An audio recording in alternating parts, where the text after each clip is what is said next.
Dieu soit loué. Na kombo na Yesu. Nous avons toujours une émission à Bisso. Pour ça, pour la Zoloba, pour la bénir yo.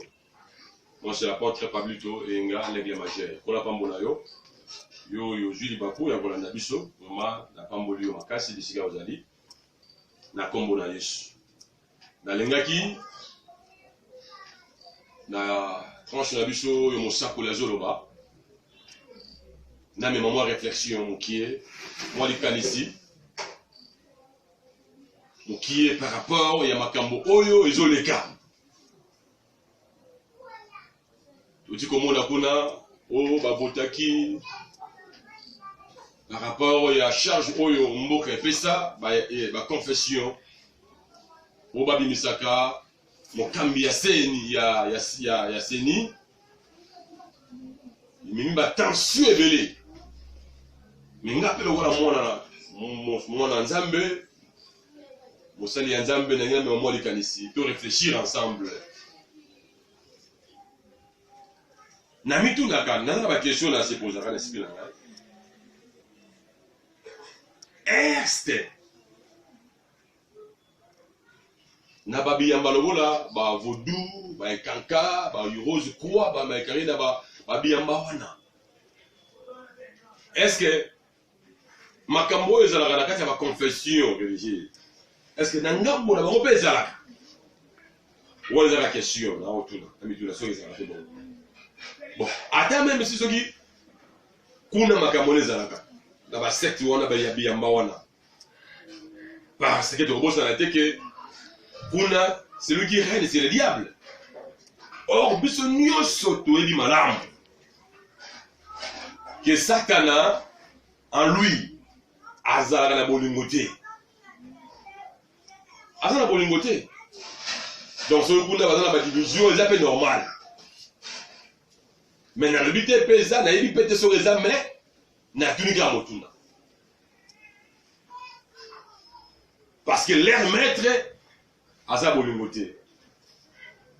Mais tozo kamwa tona kamwa bien-aimé le Seigneur de komolinga mi bien-aimé yo zola na biso. Toyoki ke tozo mona ke parce que na kati ya mboka oyo toza na 8 confessions sur comme sanité. Toza ba catholique, baza wana protestant ezali, kimbangiste, église indépendant, batarmé disali, biso bata église réveil pe ezali, ba protestant bazali, kimbangiste ezali, ba orthodoxe ba islam et tout là, ba biyamba nyonso wana. Oh, na kati ya ba biyamba nyonso oyo. Eza biyamba ya Nzambe. Loko les alliés à confession religieuse, c'est-à-dire qu'il y a quatre wana esprit Nzambe des oreigniers. Or il faut tout le monde aller bolingo, parce que Nzambe oyo ba o salela. Aza Nzambe oyo azalaka bolingo. Nzambe oyo ba o servir. Aza Nzambe bolingo. Mais la kati wana tout le monde a bolingo te. Pour moi même makambo oyo ya miki oza kati oyo bozala peut-être ba makama miki la place ba traiter yango bango na bango mona makambo wana ezubi mati na ba place mo oza public. Tant ba tozo kango ils ont dérangé même ba foi ba tebele. Ils ont tungisa même ba foi ba tebele. On peut remarquer bien le Seigneur. Biso l'église de réveil. Parce que même l'église catholique qui est sur la terre, qui est na kati ya mboka oyo, eza pe moko laïque. Ba église nyonso bazandenge moko. Mais elo on a mis tout dans la question. Na rappela yeba pourquoi na makambo nyonso église catholique a toujours un monopole toujours.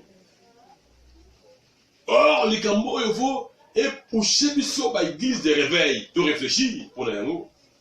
Vous remarquez bien aimé le Seigneur, tango ba oti la nomination papa la biso ya mbongo.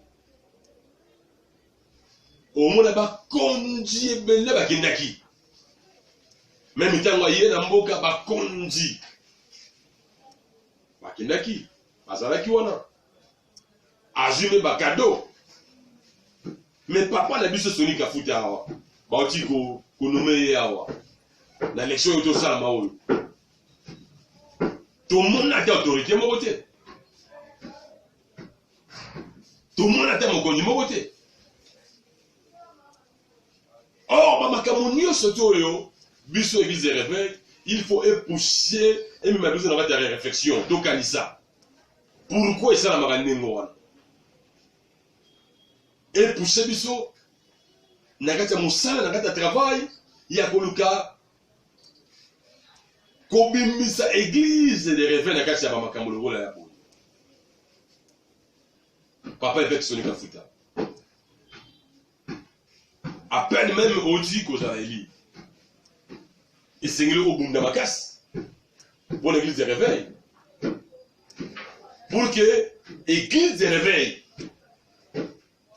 ait retrouvé place na yango parce que tout le monde avait le oyo église de réveil et comme il faut perdre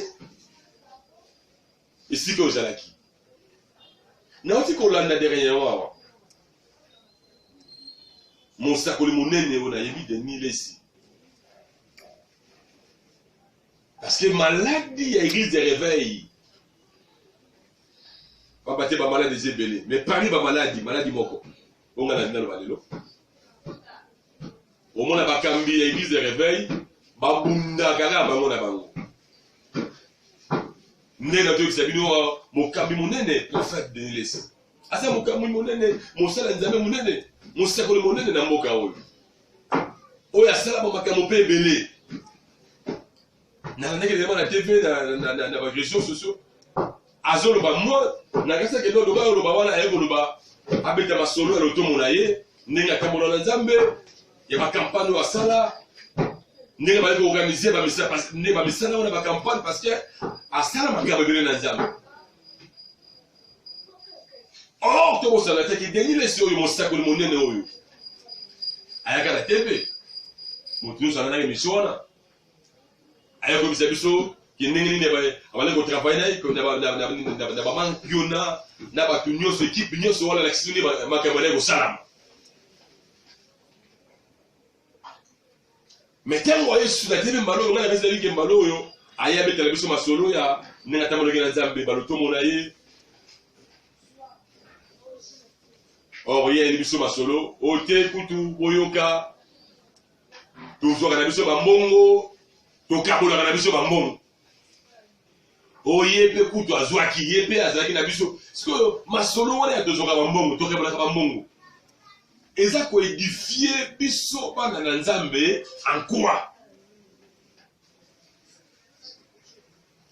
édification ya masolo wana ke yepa azwaki yepa azwaka yepa azalaki eza ko édifier bana nzambe na nini. Par contre ya masolo ndenge wana eza ne ko affaiblir force église eza ko la confiance ya batu ya église. Or lelo oyo etumba ya biso église ali komema église kotombola so église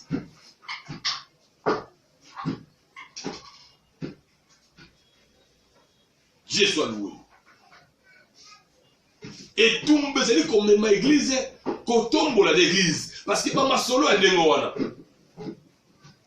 T'es aux obiments, ils appuient pour la quoi affaiblir, ba faible. Le gros salaté, même la carte à bandini, tout ça n'a pas le nemi balé à bandini, tout ça va ba faible, tout ça va oyo baza ma casse. Or tant que vous avez quoi affaiblir, vous avez déranger foi ba faible. Na yebite soki bola monini oyo yoko swana makambo wana c'est ainsi que nalingaki réflexion na biso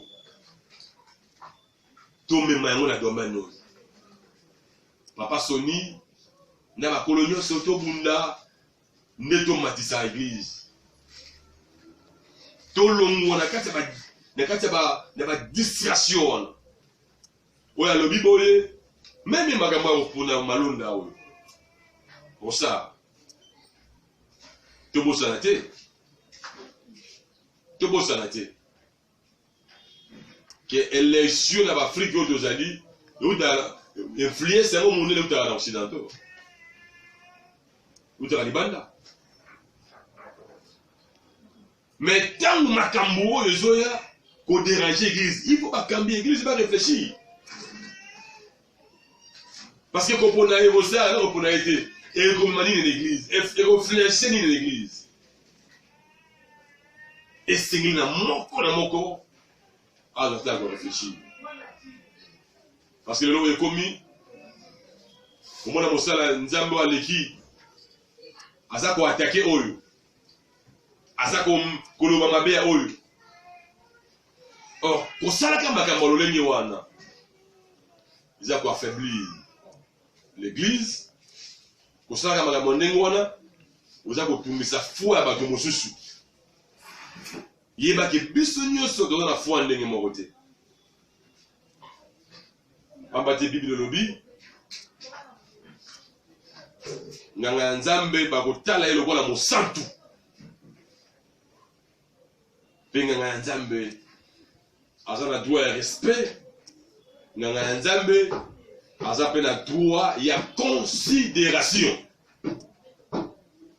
Yango biso banganga ya Nzambe basali ya Nzambe tosala attention.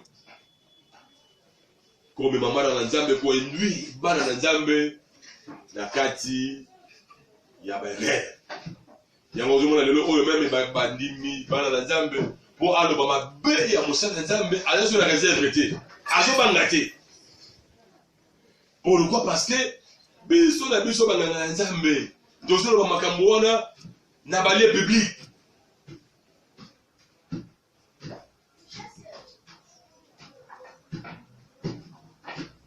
Kobosa na que même yemo le Seigneur notre Père azobo ya tozwa makambo eza akati to mema yango na lieu public. Soki likambo ezali ya koloba yaka loba na kati ya église et édifier. Mais tango yo mema yango na lieu public na intention nini na likanisi nini na motif nini. Parce que Nzambe ya sonaka le cœur et les reins kobosa na te. Amona quand même likanisi ya mutu. Tika Nzambe a bénir yo. Yo aujourd'hui ba kwa kolanda biso. To kozwata ko approfondir réflexion oyo na ba mission ezoya. Babate ba seli biso ngikisi neza kengo na biso ebelemi. Vraiment kola pambola yo. Aux chaîne à Bisso, comme on a cité de la révélation officielle. La scène on s'abonner, on a toujours ma prédication, ma prière, on a la réflexion, oyo, tu vas la sala, et l'on peut la salle dans Nzambe Mosusu. Si Nzambe a bénir des bonnes choses, Pekolo a bénir Mboka na Bisso, Oeza Congo. Amen.